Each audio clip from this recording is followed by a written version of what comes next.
Hello, welcome. How are you doing? I'm doing great, thank you. How about yourself? Can you hear me okay? I can hear you perfectly. Awesome. How's it going over there in Texas? It's nice, it's hot. Yeah? Yes, I forgot Texas summers are always nice and hot. Oh, yeah. I'm so excited to have the opportunity to meet with you and to share your story with our listeners. So, you served as like one of the first minority police, chief of police in a pretty racially divided community. Can you paint us a picture of what that looked like? Yes, so the community that I was hired to take over, I was the first minority police chief coming in, taking over a law enforcement agency that consisted of about 98% Caucasian. And I always kind of joke around about the fact that they couldn't hire another Caucasian chief, and they were never going to hire an African American, so they settled for the little caramel Mexican guy, and that's how I got the job. And I was brought in to Mm. change. I was brought in to change the culture, and it was an adventure for sure. 3 years of ups and downs. Oh, wow. So who highlighted that the culture needed changing?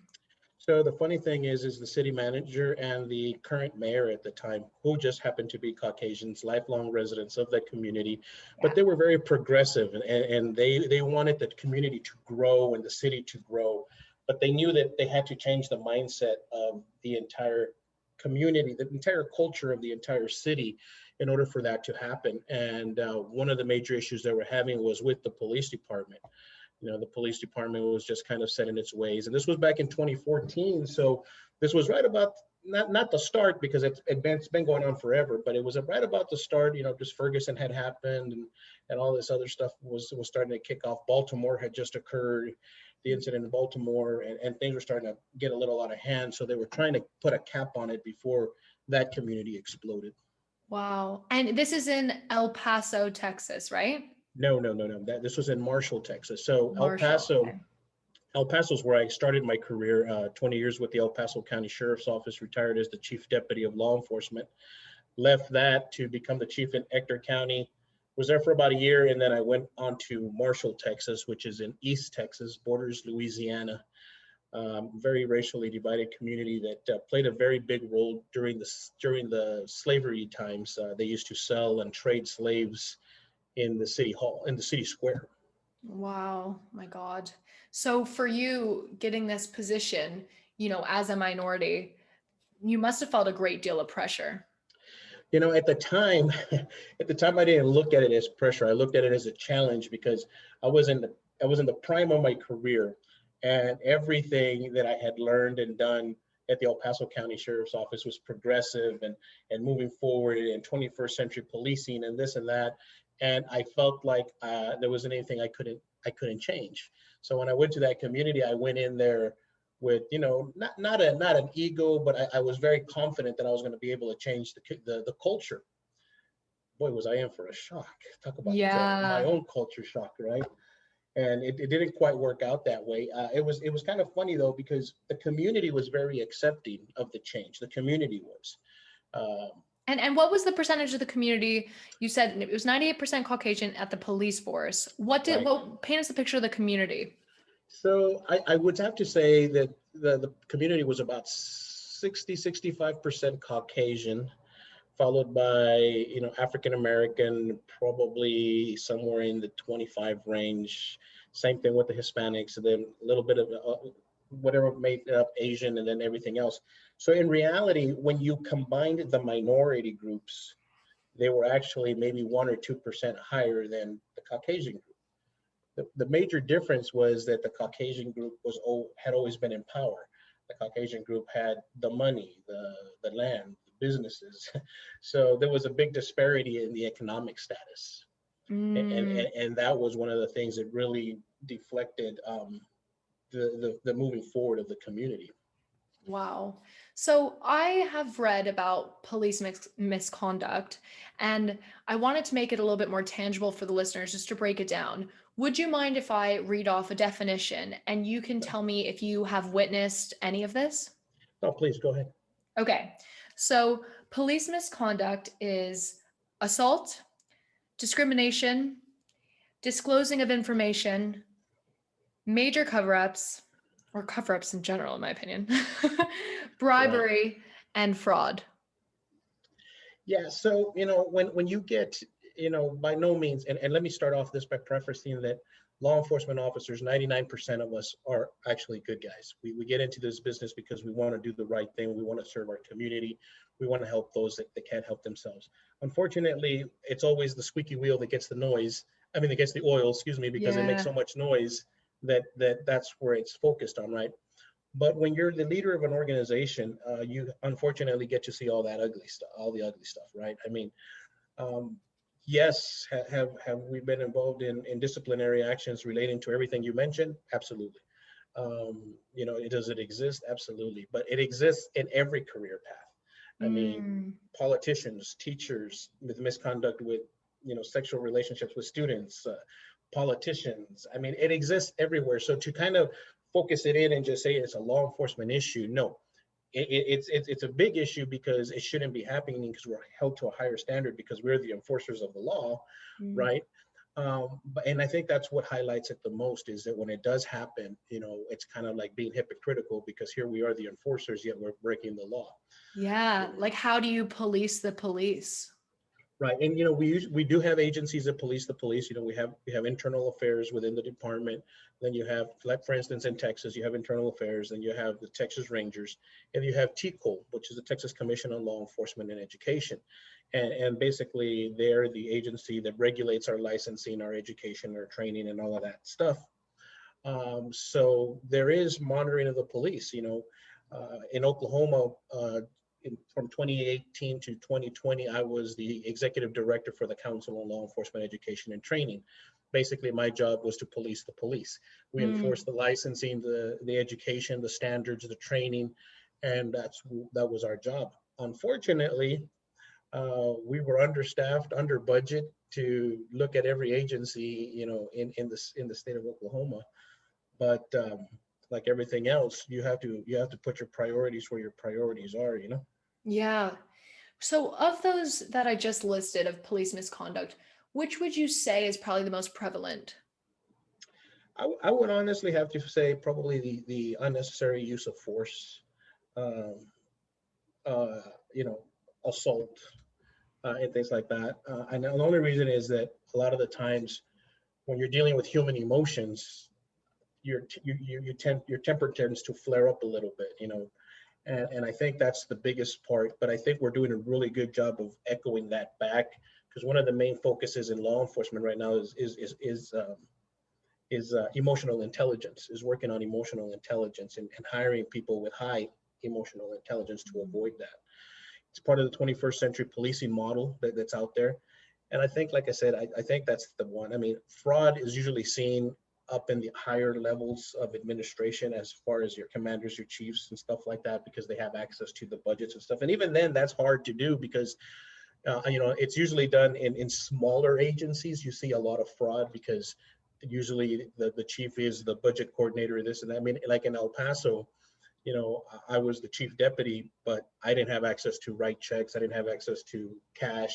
I had to go through a process. So I think ultimately all across the nation, the one thing you would see the most is probably the use of force because it's open to so many different perspectives. I mean, a lot of the times you see the videos, the body cam videos, and you see one perspective until you see the angle of a different video camera and you say, oh, that was justified. So, but yeah, I would have to say it's probably that. What kind of example, can you give an example of like where it would be justified? Well, let me start off by saying that the unnecessary use of force is never justified. Okay, you got to remember that in law enforcement we train to use a force continuum. Okay, and that force continuum is a pyramid, and it basically starts off with the first level being your presence, uniform presence.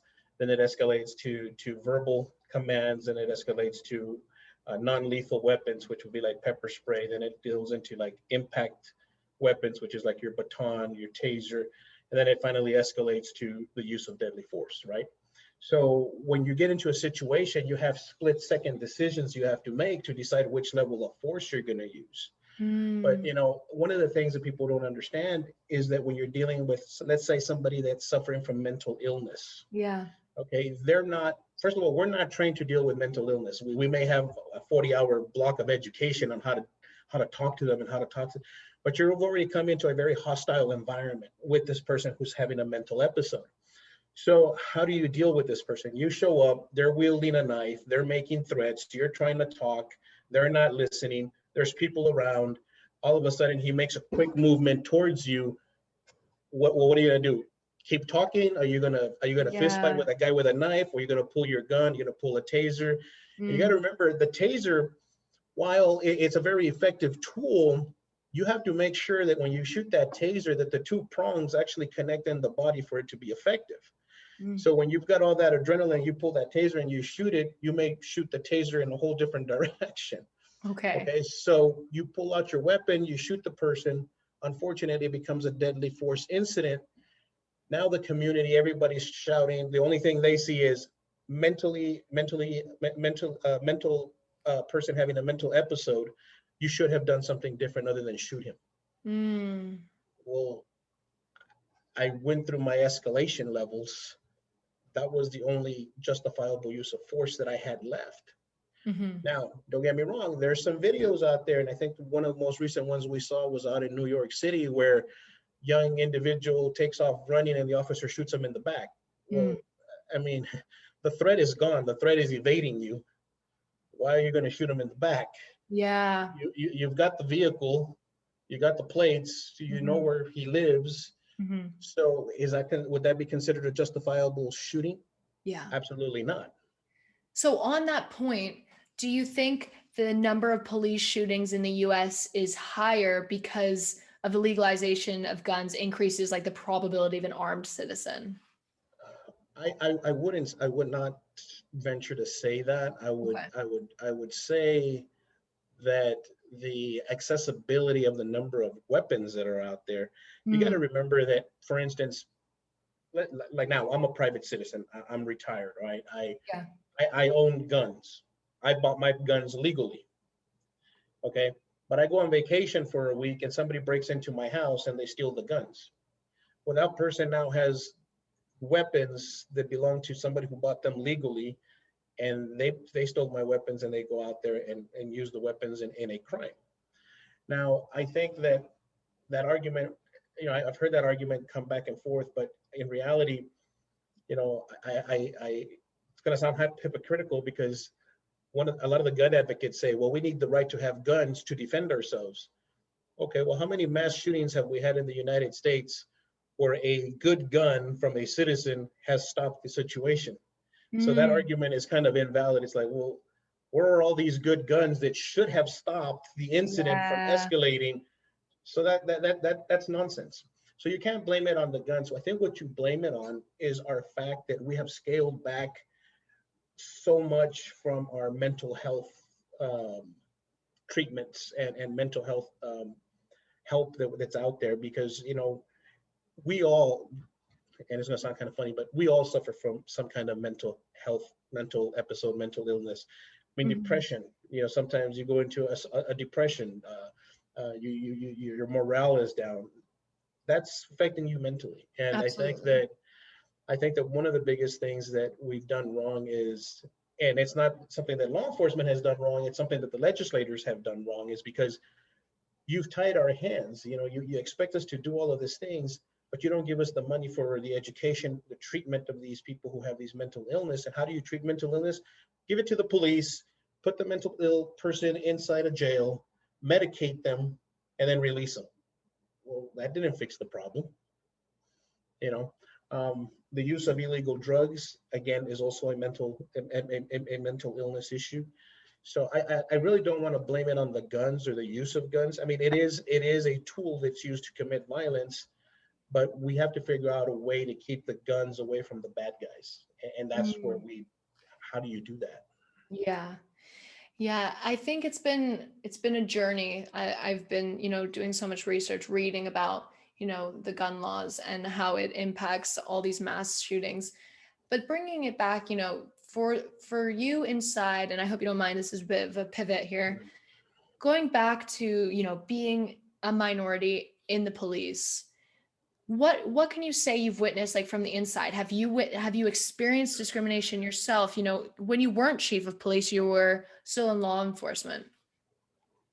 So the funny thing is, spending the majority of my career in El Paso, the majority of people look like me, talk like me, but it is funny because I've experienced a reverse racism, I guess, in El Paso, where I've pulled people over or I've arrested somebody and they go, "You're arresting me because I'm Mexican." Yeah. Like, it's like, bro, Yeah. I'm Mexican. Like, what are you talking about? Yeah. I'm darker than you are. Now, when I went to that community where I was the chief of police, let me tell you, culture shock took me like you would not believe. I mean, I was not in that community more than 5 minutes when I had my first incident. We had just pulled into our new house. We had rented a house in a gated community, beautiful part of the city. And we drive in, we're unloading our belongings, and my neighbor, Caucasian female, drives up in a little golf cart. And you can't make these things up. She comes up and she's just looking at me. And I'm like, "Hi." And she's like, "You are Mexican." And I'm like, "Exactly." I'm like, "What?" Yeah. And she's like, "You're the police chief, right?" And I'm like, "Yes, ma'am." She's like, "What does a Mexican know about law enforcement?" And I'm like, Oh. I, I haven't been there 5 minutes. And I'm sitting there going, um, okay. So I'm like, "Well, I've Wow. been in law enforcement for 22 years now." And she goes, and this is the funniest thing in the world, because you see it in movies. And she goes, "Are you even educated?" And I said, What? am I educated? I said, "No, I'm not." I said, "I'm not educated." I said, "I'm educated." I said, "I have a master's degree Yeah. in criminal justice." I said, "But no, I'm not educated. No, I'm not." And Wow. she's like, "Wow." 5 minutes within my new tour in that community. And was Couple that of what it was? Oh yeah, that's just the way it went on. That's how it Uh, went on. Wow. the funny thing is the community wasn't so. A lot of members in the community were very brazen like that. I mean, they were just straight out tell Yeah. you like, "Wow." But then there was so much hidden racism where Yeah. people would just humor you.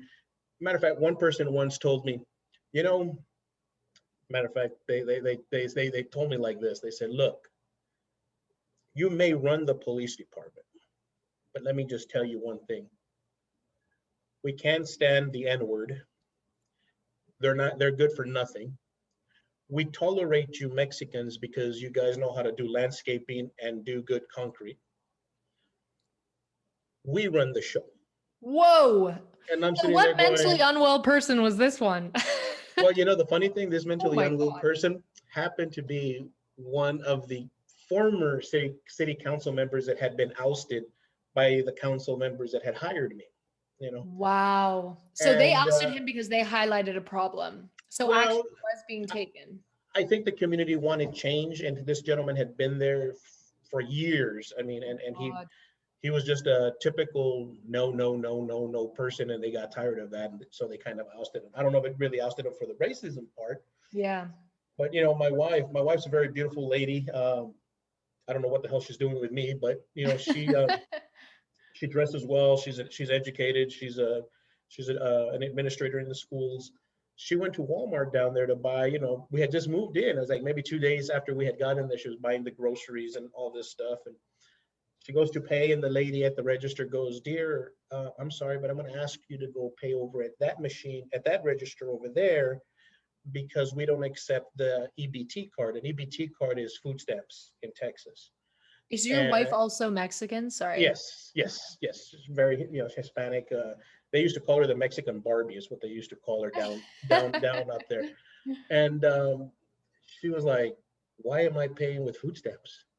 And she's like, "Because you're Mexican, dear. All Mexicans pay with food stamps." And it was just Wow. unbelievable.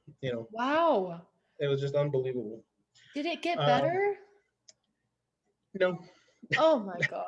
So let me rephrase this. Yes and no. You see, Yeah. my time there is not only my greatest success story, but it's also my biggest failure. Let's Okay. unpack both of those. All right. Sure. Let's start with Sure. the success. Yeah, so I was brought in to do a job. I was brought in to bridge the gap between the community and the police. The community didn't like the police didn't like the community. The police had issues with City Hall. So I was brought in to kind of bridge that, and bring in 21st century policing, add procedural justice, kind of, do things like that. So when I came in, I created a program called No Colors, No Labels. It was an initiative designed to remove the preconceived notion that the community had that the police were racially motivated. Now, don't get me wrong, they had every reason to believe that because they were. So that was one of the things. The grassroots program was basically done we started cultural awareness meals where we would highlight a different culture every month, and we would bring in, for instance, like the first one we did was African American. We brought in different speakers, different experts from around the country. I had a really great business relationship with the business community. They funded the traditional African American food, neck bones, chicken, grits and guts and stuff like that. And we talked about why it is that African Americans used to eat this food. Well, they used to eat this food because this was the leftover scraps from their masters who would just give them that. So they needed to eat, so they would adapt and make the food. Well, when we highlighted the Hispanic culture, the following month, it was basically the same thing. For instance, I don't know if you know this, but if you want to be racial and give us a racial slur, a lot of times people will call us beaners, because they think we look like a bean because we're short and brown, and they say that we look like that because we eat a lot of beans. Well, we eat a lot of beans because that's where we used to get our protein from, because we couldn't kill the cow because then we couldn't milk the cow. So the protein would come from our beans. So it was survival food. Mm-hmm. Same thing with the Asians, and everybody started finding out, like, well, wait a minute, our stories are so much alike. Yeah. Why do we not get along? And here's the awesome thing, that when that series concluded,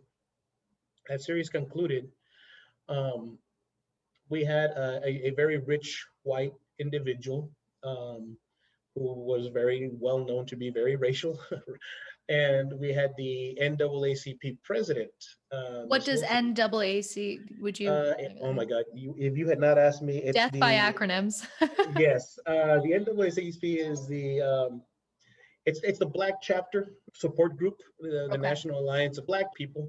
Okay. And so they couldn't get along. By the end of the series, they were sitting together, holding hands, laughing and talking. And I remember I had the mayor walk over and he says, "You know what you just did?" And I said, "No." He says, "You see that?" And I said, "Yes, sir." He goes, "You just made hell freeze over." Wow. And I was like, "Well, that's a good thing." And he's like, "Yes, it is, Eddie. Yes, it is." And, so the community was buying into everything we were doing. The community was very happy. We created a Cool Cops ice cream truck. We created we created an ice cream truck, created a partnership with Blue Bell Ice Cream, which is one of the largest ice cream distributors in the nation and in the US. And they provided all the ice cream. We created a police truck, we turned it into a ice cream truck, and myself and a couple of officers, we'd go out and to the different communities and hand out ice cream to the kids, because the only time kids interact with us is when they are seeing us take their mom or their dad to prison or jail or something like that. And this kind of helped bridge the gap. That is so smart. I was trying everything just to bring this, wow.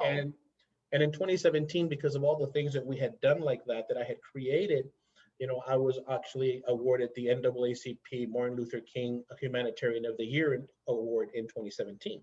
Congratulations. Thank you. That must have been amazing. You know what? It was so awesome. It was the greatest, like I said, the greatest success I ever had. Now, the failure part comes in like this, because while on the outside we were making all this movement, all these great things were happening, the community, it's just like everything else, right? That we all have two faces, the one that we show in public and the one that we hide behind our closed doors, right? Mm-hmm. Well, they saw the face that we were putting up in the front, they loved it, but once the closed doors came, my officers hated everything we were doing.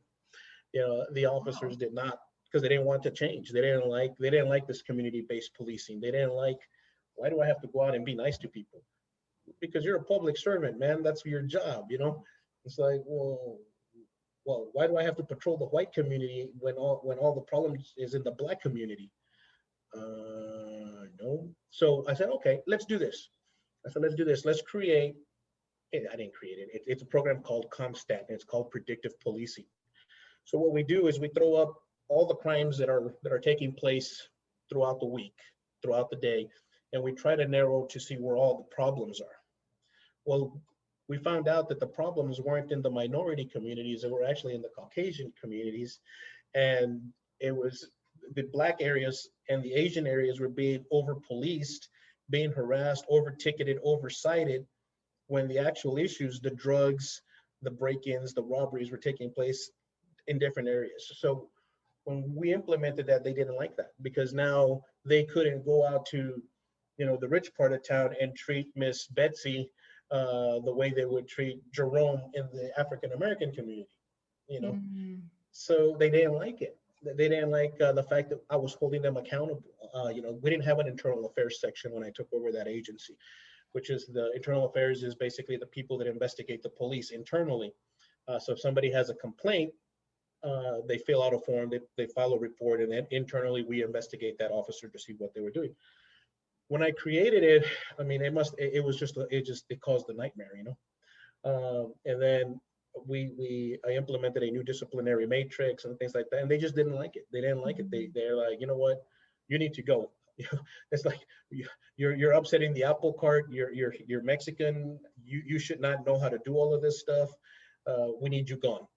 So they kind of started doing things to get me gone. They started not they just started causing waves, calling. And the bad thing that happened is during that time, my mayor and my city council, and this is how you know that it's a deep-rooted problem. My mayor and my city council were ousted in the next election, and all the we call it the old guard came back and took over. And when the new city manager took over, basically she said, Eddie, you need to stop all these things that you're doing. This ice cream truck, that's not police related. This community relations stuff, we don't need that. So it was very disappointing because I couldn't get that agency to turn around. I got the community to turn around, but I couldn't get the agency to turn around. It sounds like you started to experience bullying. For lack of better words, yes. Yeah. Absolutely. That's honestly, it's so hard because someone as, motivated as yourself becomes a target. Anyone with jealousy who's in charge of you, seeing that you're achieving things, absolutely will see, okay, let's just bully him out of here. And that must have been horrible for you, and especially for your mental health. It was rough, and you hit it right on the nail, on the head of the nail. The mental health part, when I left, when I decided to leave and I resigned and I said, you know what, I there's nothing I can do. I'm not going to be able to change this. And one of the reasons I decided to leave was because of what it was doing to my family. This wasn't the environment I wanted my family in. Give you a quick example. My son, he was little, I don't know, maybe 7, 8 years old. He comes over and he says, hey, Dad, can Timmy and Chad come over, and the black kid, can he come over too? And I'm like, wait, who? Tim, Chad, and the black kid. So does the black kid have a name? Yeah, well, what's his name? Tyler or whatever. And I'm like, well, why do you refer to him as the black kid? Yeah. He's all like, well, that's what they call him, the black kid. I said, well, what do they call you? The brown kid. And I'm like, they call you the brown kid. They don't call you Chris, they call you the brown kid. Yeah, a lot of people just say, hey, brown kid. And I'm like, yeah, no. Oh. So it was just time to leave. And what was the most beautiful thing is that when we left and we resigned, the community, the support from the community was unbelievable. They were like, please don't go. Like, you're the only person that has ever come in here and shifted us the way you did. And they threw me this phenomenal, I mean, if you go to my website, jesusedicampa.com, you can see the videos that were posted from the different people speaking, from the sheriff to the superintendent of the schools, the president of ETBU, the university, the newspaper editor, some city council members, citizens that were just like, we need you to stay, you know. Yeah. I bet that And was wonderful for you as well, it because when you was. have someone who's in charge of you or that you're looking for that sense of approval, when they don't give it to you, you can kind of start to doubt yourself. So when Mhm. other people stand up and say, actually, you're amazing, you're like, you're right. And how dare I forget that?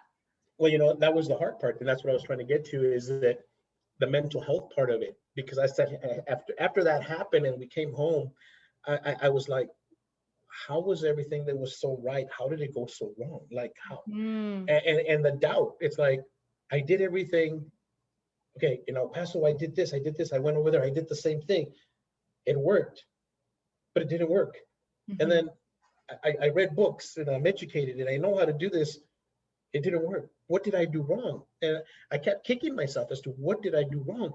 And it took years. It took years for me to finally one day realize and say, wait a minute, I didn't do anything wrong. I was like, it, Mhm. I did. They just didn't want to change, you know, that Yes. one group. Yes. But you know, I went on to successfully continue my career for another 4 years in a different area, and you know, now after 27 years, I've retired completely from law enforcement. Well, I shouldn't say completely because I still got a couple of aspirations that I haven't accomplished, but we'll see how those go. Yeah.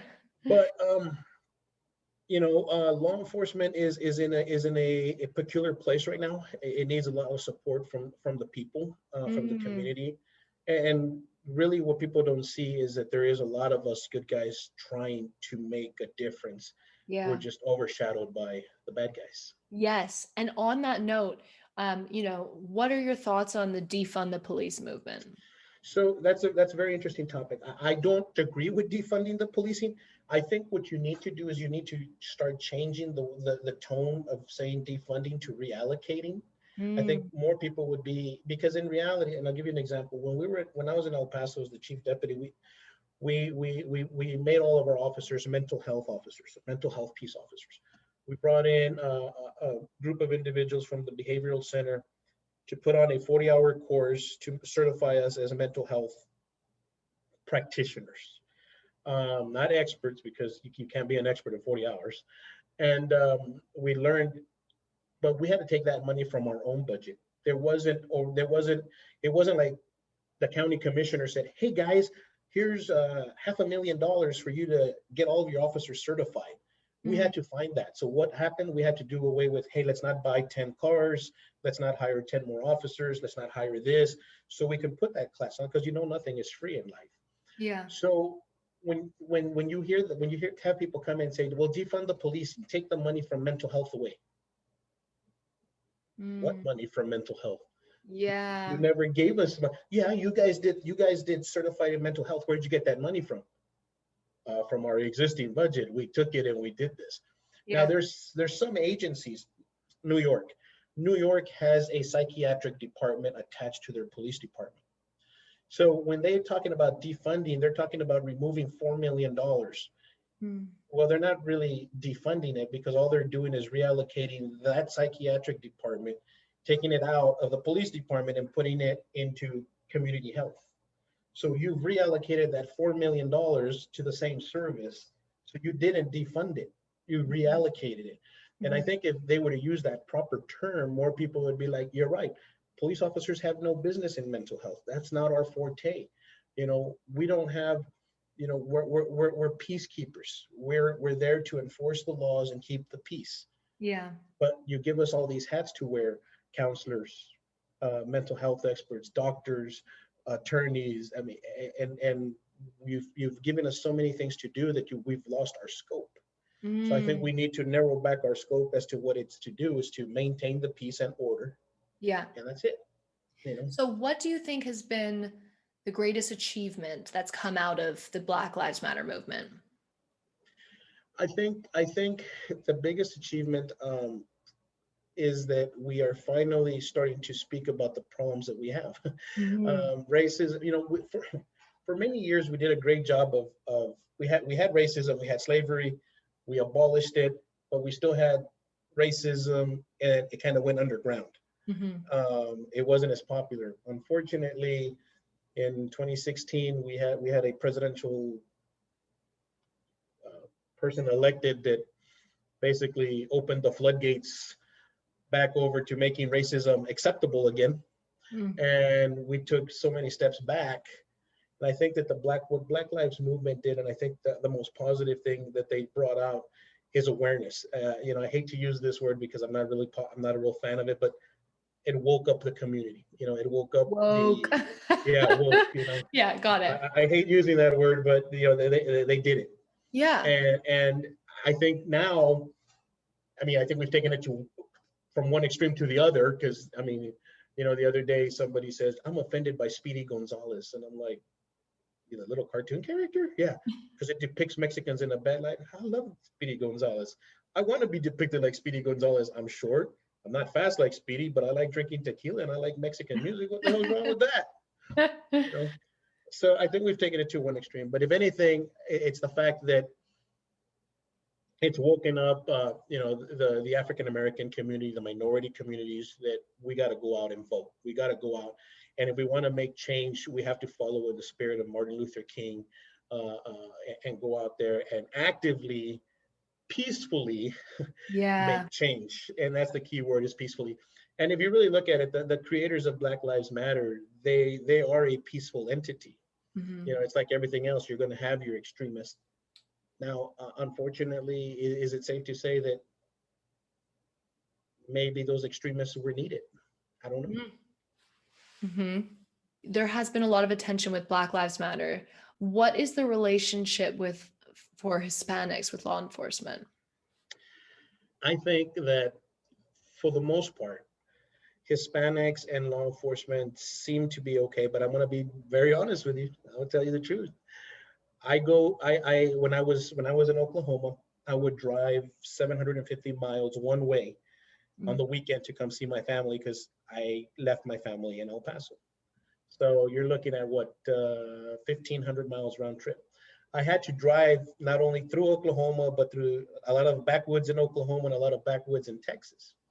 And every time I drove into a certain town and I saw the cops, I went into a panic. I'm a cop myself. And I'm like, man, if this cop stops me, he's not even going to let me speak. I know how I'm going to be treated. So all of a sudden, let me drive correctly. So it's funny, because you get that fear, right? And the thing is that we have become so programmed, I think, because of the media, the movies, and all of that depict law enforcement in a certain way. Now, that's one thing. Now, I've lived it, okay? I've been there. I've seen it. I've seen it firsthand. Don't tell me it doesn't exist. It exists. How do we get rid of it? How do we get rid of those bad apples? Yes. And that brings me to my final question for you. So you've written a book. Would you just share the name? Sure. It's called Unmasking Leadership, What They Don't Tell You. Okay. So Unmasking Leadership, What They Don't Tell You. Great title. What tips in there would you share for leaders to creating an anti-racist workforce? Well, in the book, it's funny because one of the chapters talks about unity and bringing people together, and how it's done, and changing a culture. And it talks about how you have to be very systematic about doing it. You have to be in it for the long run. You have to establish programs, because like when I got to that community, I was kind of at a disadvantage, because city mayor and city council said, we want change and we want it now. Well, you can't change a culture like that. You can't do it. So in the book, it talks about, how you have to diversify the workforce, how the workforce has to mirror the people that you serve. It talks about a diverse workforce and cultural awareness and dealing with things like that. But what the real message of the book really is that when you become a leader, a lot of the times our leaders today are very unprepared. And that's because the current leaders, have done a horrible job of preparing the future leaders. Because I remember when I got promoted, I got handed a set of keys, a clipboard, and they told me, go lead, go be the man. Oh my gosh. I was like, I passed the test and now I got to go. Okay, I don't know. Okay. So there's a lot of things that you don't learn. And the book, what it talks about is kind of about the dark side of leadership. Like, first of all, you've heard the saying, it's lonely at the top. Mhm. When you raise to the ranks and you surpass, because you were not supposed to be the guy that got there. It was supposed to be me, not you. Yeah. You lose your friends, you lose people, but then you gain a whole new group of people who are only attaching themselves to you because of what you can do for them. Oh, You see, and then as a leader, I didn't know that was going to happen. You see, I was like, yeah. well, I lost all these friends, but I gained all these new ones. Oh yeah, awesome. But I didn't know that they were just using me. You know, Hmm. I was there like, well, what can we get from you? Yeah. In today's role of leadership, we have diluted the word leadership and leader to be more of that. It's my perspective. I'm the follower, but I'm only going to follow you, Jessica, depending on what you can do for me. You are a great leader. I've seen you in action, and I know you know what you're doing, but I don't like you because you didn't give me my way. So I'm going to Mm. go tell everybody you're a terrible leader. Yeah. And if I happen to be popular enough, I can convince everybody that you're a terrible leader. Yeah. When you might be the greatest thing ever, you just hold people accountable. Hmm. So nobody prepares leaders for that. Nobody Yeah. prepares leaders for that. And I know when I was going through the mess I was going through, I had nobody to talk to. I needed a sounding board. I needed somebody to talk to say, hey, look, I mean, how would you deal with this? And that's what my company does, Leading Through Adversity. That's one of the things that we do is we're a sounding board for CEOs and chiefs. You give us a call. We have nothing to gain. You know, we're going to listen to you. We're going to give you our honest perspective. And that's basically what the book does as well. Wow.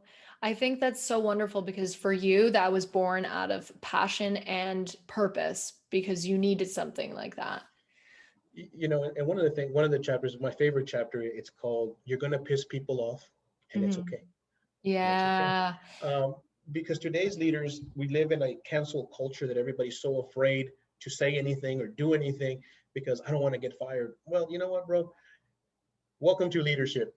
You know what? A Mm. leader is put in place to get hired, to get fired, to get rehired, and do it all over again, as long as you're doing the right thing.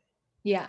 And you know, that's one of the things that I think is lacking in leadership. And this is what the book, I'm not saying that I have the magic pill because, for instance, when you do read the book, you're going to say like, well, this book's going to get me fired.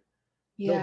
this book is going to show you how to stand on your ethics and your morals and how to Hmm. be the person that you're supposed to be, because that's what a leader is supposed to be.